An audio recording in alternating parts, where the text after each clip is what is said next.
રાષ્ટ્રમાલી આજે હું તમને જે બતાવું છું 400 વર્ષ પહેલાં હિન્દુસ્તાનની અંદર જે સમયે મુગલ સલ્તનતનો પાયો ઉન્નતિ પ્રગતિ જે ચાલતું હતું, સૂરજ તપતો હતો, એ સમયગાળો દિલ્હીનો હતો.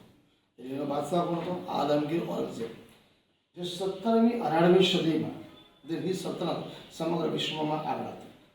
તે સમયે હિન્દુસ્તાનની અંદર કેટલાય રાજાઓ હિન્દુસ્તાનની અસ્મિતાને બચાવવા માટે પડ્યા હતા.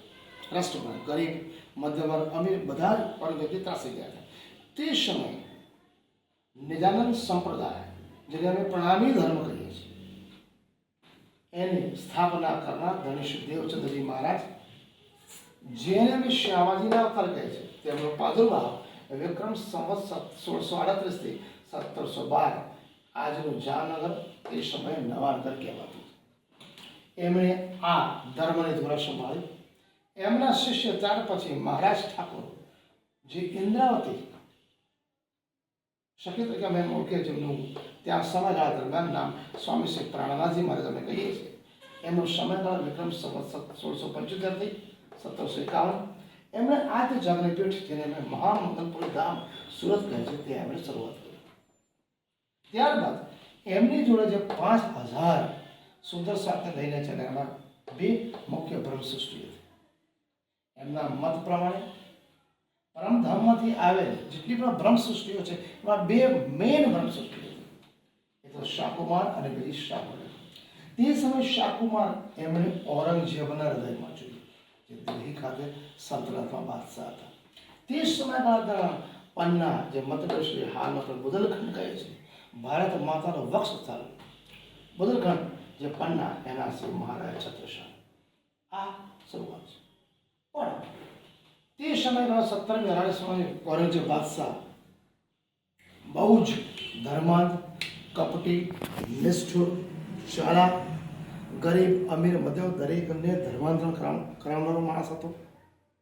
એના લોહીથી લોકો, ઋષિ મુનિઓ, બ્રાહ્મણ, ક્ષત્રિય, વૈશ્ય, શૂદ્ર બધા ત્રાસી ગયા હતા. તે સમયગાળા ઔરંગઝેબની સામે સમગ્ર ભારતની અંદર 5 મહાન રાજાઓ એની સામે પડ્યા. એમાં પંજાબ ભૂભાગથી ગુરુ ગોવિંદસિંહજી, રાજસ્થાનમાં દુર્ગાદાસ રાઠોડ, મહારાષ્ટ્રમાં છત્રપતિ શિવાજી, અને તે સમયે બુદેલખંડ, જેને હાલ આપણે મધ્યપ્રદેશ કહીએ છીએ, એમાં શ્રી છત્રસાલજી મહારાજ. પ્રણામી આલમ એમને નરવીર હિન્દ કેસરી ધર્મરક્ષક શ્રી છત્રસાલજી મહારાજ કહે છે, જેમણે માત્ર 22 વર્ષની ઉંમરે સૌથી પહેલો વિદ્રોહ ઔરંગઝેબની સામે કર્યો. સમગ્ર જીવન દરમિયાન છત્રસાલ મહારાજ 252 લડાઈ લડ્યા, જે મહાભયંકર હતી. એમાં વિક્રમ સંવત 1728 1758, જે 30 વર્ષનો જે સમયગાળો છે, એ સમયગાળાની અંદર 33 થી 35 સેનાપતિઓ ઔરંગઝેબના માર્યા ગયા હતા. આ મહાભયંકર લડાઈમાં 43 યુદ્ધ તો એવા હતા જીવનમાં હતા.